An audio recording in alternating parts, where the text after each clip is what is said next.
Welcome back to the OMB Law Board. I'm Simon Bennett, and I've got Sarah from our family law team with me today. Looking forward to being here today. Fantastic, Sarah. Disclosure. No one wants to air their dirty laundry, particularly to their ex. I don't want my ex knowing all my expenditure and the intricacies of what I've been spending money on, but unfortunately... You have to. Oh, no. And no one wants to. Oh, no. Stick with us. We're going to explain to you what disclosure is and why you have to give it in a family law setting. So, Sarah, let's start with, what is disclosure in the family law context?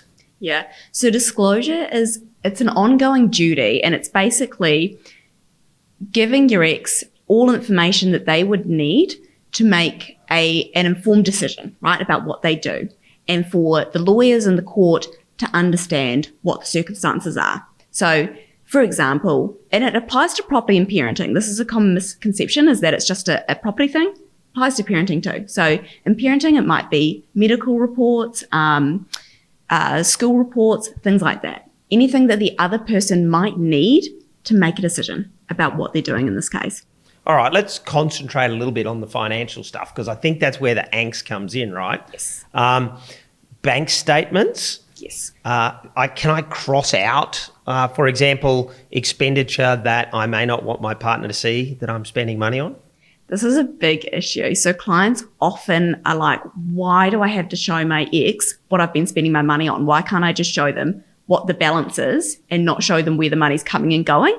You know, no one wants their ex to know that they've been spending money on a dating app or at the pub or things like that, but you can't cross that out. So we often have clients try to give us things in like CSV format, and there'll be things amended. You can't do that. And honestly, it just delays things. Why? Why can't I cross it out? I guess it's that duty of being full and frank with your disclosure, right? Being really open and honest about exactly where things were. Because if you cross things out, for example, and it was that you were, I don't know, spending a whole lot of money on debts and you hadn't disclosed those debts, for example, those debts are relevant to your property settlement. And if you're crossing them out, even if they're not debts, you know, even if they are something else, you could be crossing out things that are relevant that your partner needs to know to make a decision about the property settlement. And of course, people from time to time like to think they can hide certain assets, and links could be to the payment of those assets, etc. So I guess it's the paper trail, Exactly. As you said, full and frank disclosure.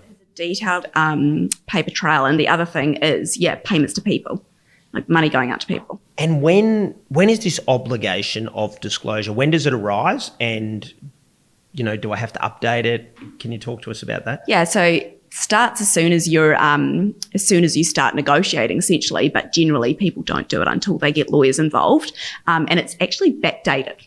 So you generally get your bank statements for the past 12 months, or if you've been separated for a couple of years, back to the separation date, or even 12 months prior to the separation date.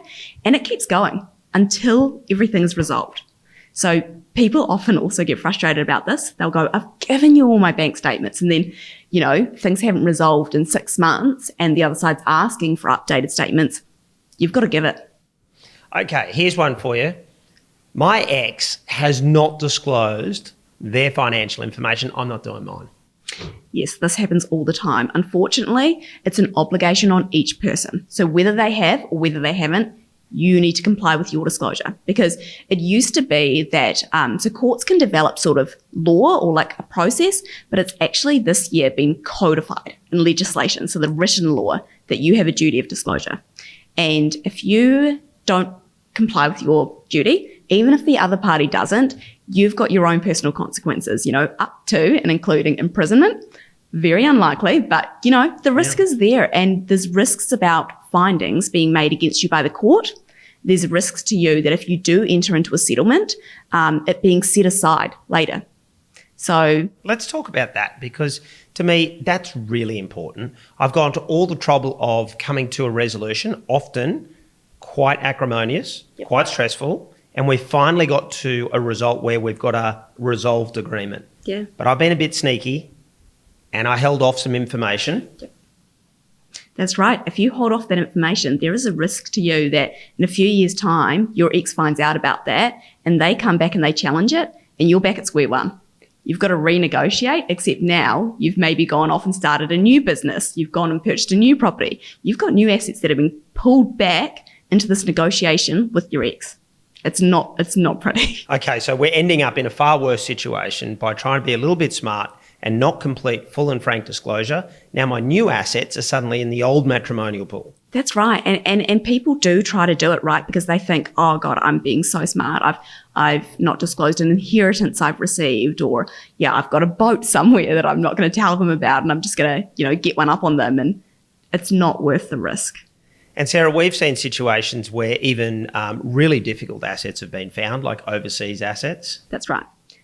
We have so many mechanisms to try and identify assets, and people often aren't as sneaky or as smart as they are. There's often, you've disclosed your bank statements, but you might not have said that there's a boat over here, but there might be payments to repairs on a boat or something. Those things get picked up. All the reason why, circling back to what you said earlier, I can't cross out my specific expenditure. No. So getting back to where we started, no one wants to do their laundry, but we got to wash our clothes, right? You got to get your laundry done.